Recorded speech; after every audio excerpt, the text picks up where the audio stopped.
Every year, hundreds of thousands of people across the world start a business. Some open a cafe, some launch a clothing brand, some start a restaurant, some open a food truck, and others buy a franchise. But 5 years later, a lot of those businesses have either shut down or the owner is still grinding from morning till night, doing the exact same thing every single day. Now, here's what's interesting. There are also people out there whose businesses you have probably never even heard of. They don't show up on Shark Tank, they don't make motivational reels on Instagram, and they're definitely not posing with Lamborghinis. But every single month, thousands of dollars quietly land in their bank account. And the wild part? Their businesses are so boring that if I just told you the names right now, there's a good chance you'd click off this video. But that is exactly why they have almost no competition. There's this one rule in business. The businesses most people ignore are usually the ones making the most money. So today, we're looking at 8 businesses that aren't glamorous at all, but if you build the right system, they can pay you for years. And by the end, I'll give you one simple principle that lets you size up almost any business in about 30 seconds. Doesn't matter if it's a restaurant, a retail store, or a brand new startup. So let's get into it. Let me introduce you to 2 people. The first one's Ethan, the second is Michael, and both of them had $25,000 to invest. Ethan believed that if you're going to start a business, it should be something that makes people go, wow. So he opened a premium coffee shop. Beautiful interior, high-end espresso machines, stylish lighting, and the perfect Instagram wall. On opening day, the place was packed. People filmed reels, took photos, everybody was impressed. Michael? He started a business that made people go, wait, that's actually a business? No ribbon cutting, no big announcement, no grand opening. Just a small office, 3 employees, and a few commercial contracts. 3 years later, Ethan's still behind that counter, waiting for someone to walk in. And Michael? Some weeks he's down in Florida, other weeks he's skiing in Colorado with his family. His phone buzzes, a little notification pops up. Payment received. He locks the phone and goes right back to his vacation. The real difference wasn't money, and it wasn't even talent. It came down to one thing. Ethan had to find new customers every single day. Michael's customers? They paid him automatically every month. And that is exactly the kind of business we're exploring today. Business number 8, commercial cleaning. If I told you that mops and cleaning supplies could build $1 million business, you'd probably laugh. So let's try a quick experiment. Tomorrow, when you walk into your office or a shopping mall, notice just one thing. By 8 in the morning, the floors are already spotless. The restrooms are clean, the windows are shining, and the trash cans are already empty. Now ask yourself 2 questions. Who made all of that happen? And more importantly, who paid for it? That right there is where this business lives. Every year, new office buildings, business parks, hospitals, hotels, schools, factories, and warehouses go up all across America. And every single one of them needs the same thing: cleaning. This isn't a luxury, it's a necessity. And businesses built on necessities tend to survive even when the economy slows down. That's a big reason the commercial cleaning industry just keeps growing. But the real strength here isn't the cleaning, it's the contract. Picture a hospital signing a 2-year deal with your company. Suddenly, you're not waking up every morning stressed about the next customer. That income is already booked, it's predictable. And here's the mistake almost everyone makes. They assume they'll be the one down there scrubbing floors. That's not how it works. The owner's job isn't to clean. The owner's job is to bring in clients, build the system, and keep the quality high. The actual cleaning? That gets done by the team. And remember this one, customers aren't paying you to clean, they're paying you to make a problem disappear. Once they know they'll walk into a spotless office every morning, they stop staring at the price and start valuing reliability. And in business, reliability is one of the most valuable things you can sell. The next one's even more interesting, because customers usually call when they've got 0 time to waste. And that kind of urgency, it does something great to your profit margins. Business number 7, pest control. It's 10 at night, a restaurant owner gets a phone call. There's a cockroach in the kitchen, and the health inspector is showing up first thing in the morning. If that doesn't get fixed tonight, one little cockroach could end up costing thousands of dollars. So think about it. How many options does that owner really have? Almost none. That's why in pest control, customers spend way less time negotiating and way more time just paying for the solution. The higher the urgency, the higher the value. Restaurants, hotels, food processing plants, warehouses, hospitals, apartment complexes, they all need regular pest control. And it's not a one-time job. The service repeats every few months. And those repeat visits? That's recurring revenue. Demand keeps climbing right alongside new commercial buildings, restaurants, and neighborhoods. But here's my favorite part of this business: referrals. If you genuinely solve a hotel's pest problem, they don't just renew with you, they tell every other hotel in their network. And in business, the cheapest customer you'll ever get is the one who shows up because another happy customer sent them. That's why smart operators fix their service before they ever spend $1 on ads. One happy client can hand you 10 more, which is probably why this business looks so boring on social media, but looks fantastic in your bank account. The next one has been quietly spreading across America for years. It doesn't need a salesperson, it doesn't need a storefront, just one machine and the right spot. Because that one spot can turn thousands of people into customers, all on its own. Business number 6, vending machines. Let me ask you something. If I'd told you 10 years ago that you could sell products without ever opening a store, you probably would have laughed. But today, at airports, train stations, hospitals, office buildings, there's a salesperson working 24 hours a day, 7 days a week. And that salesperson is a vending machine. The best part? It never asks for a raise, never calls in sick on a Sunday, never takes a coffee break, never complains. It asks for exactly one thing: a good location. There's an old saying in business: products can be copied, locations can't. And this whole thing runs on that idea. Picture an office building with 1,500 employees. Every day, people want coffee, an energy drink, a snack, a bottle of water. If each person spends just $5 a day, think about the monthly revenue coming out of that one spot. And the machine never moves. The customers come to it. That's why smart operators don't obsess over buying machines. They lock down great locations. And these days, vending machines sell way more than chips and soda. Fresh coffee, protein shakes, ice cream, over-the-counter medicine, books, phone accessories, full meals. And in a few cities, even gold bars. The market keeps expanding, and honestly, competition is still surprisingly low, especially as cashless payment and self-service become the norm. But one warning: people spend weeks agonizing over the perfect machine and almost no time on the location. That's the mistake. An average machine in an amazing spot can print money.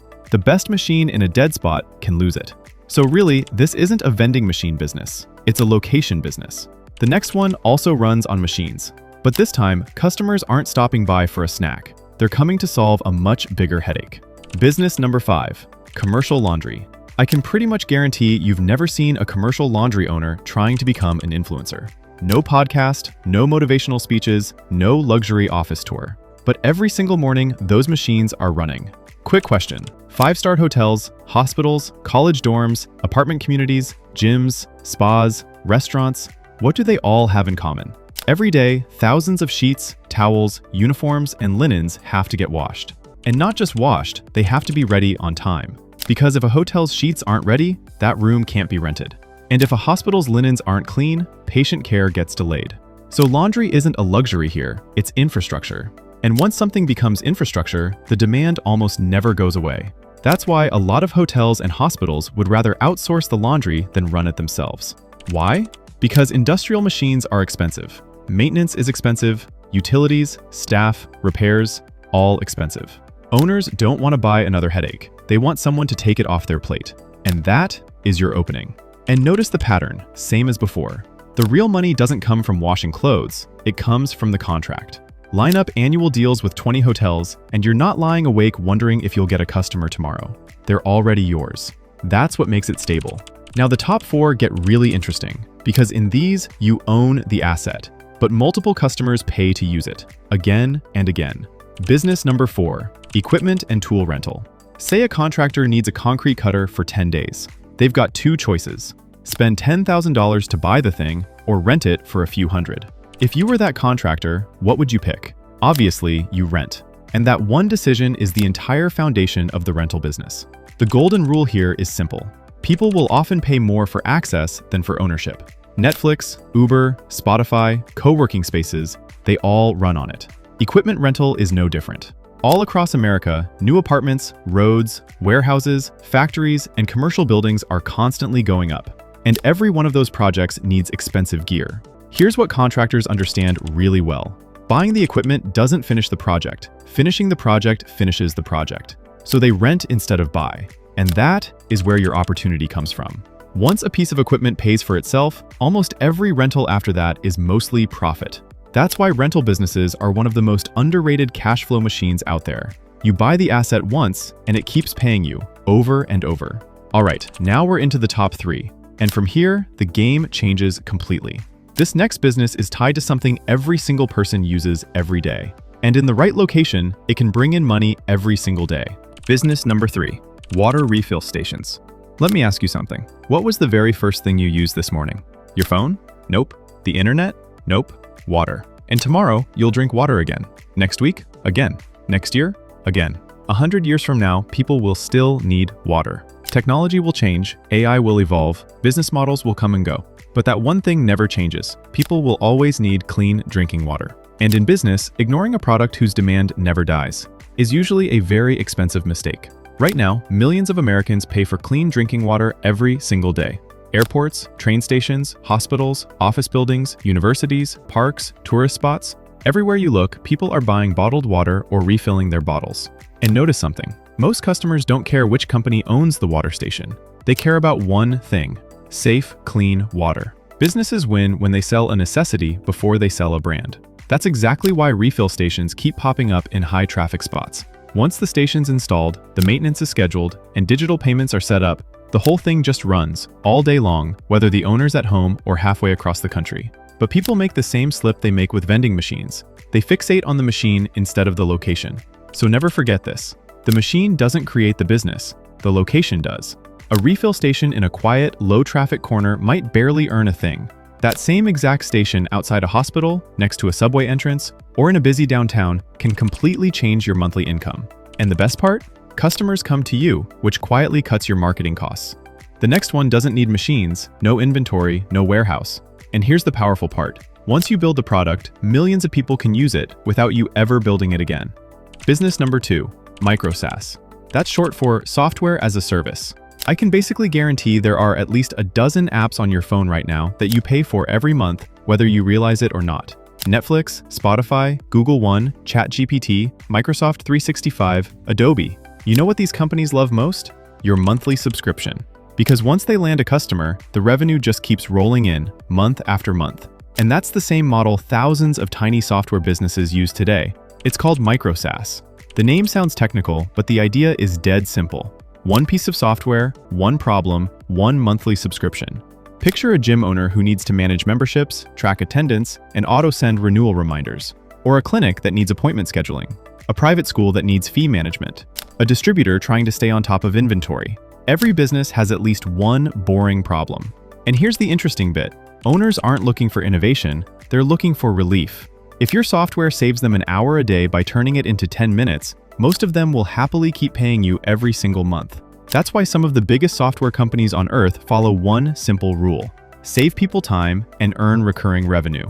And the huge advantage of micro SaaS? Once it's built, one customer can use it, 100 can use it, 10,000 can use it.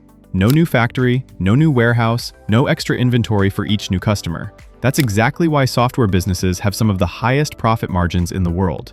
So why didn't I rank this number 1? Because number 1 isn't actually a business. Honestly, once you get this final principle, you'll be able to spot a profitable business on your own, no matter how technology shifts, no matter how far AI goes, no matter how different the world looks later on. Believe me, this is the one idea that separates an average entrepreneur from a wealthy one. So here it is. Number 1, the business that pays you again and again and again. If you've been paying attention this whole time, you've probably spotted a pattern.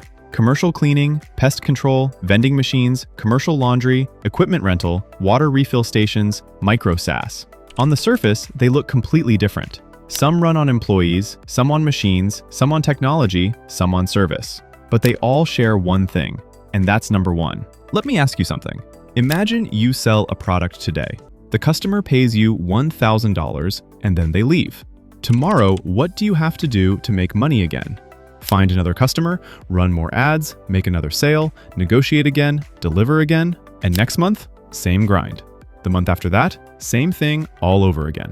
which means the moment you stop, your income can stop right along with you.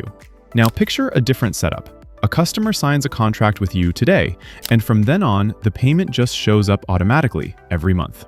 You don't have to convince them again, you don't have to chase them, you don't have to resell the same thing over and over. All you do is keep delivering a great experience. And that one difference has a name: recurring revenue. And believe me, this is the quiet secret behind a huge number of the world's most successful businesses. Netflix? Monthly. Spotify? Monthly. Microsoft 365? Monthly. Gym memberships? Monthly. Internet service? Monthly. Office cleaning contracts? Monthly. Pest control plans? Every few months. Software subscriptions? Monthly. Every successful business builds recurring revenue in one form or another. That's why smart entrepreneurs ask one question before they ever start something. Will this customer pay me once, or will they pay me again and again? Every year, millions of people start businesses, and most of them ask the wrong question.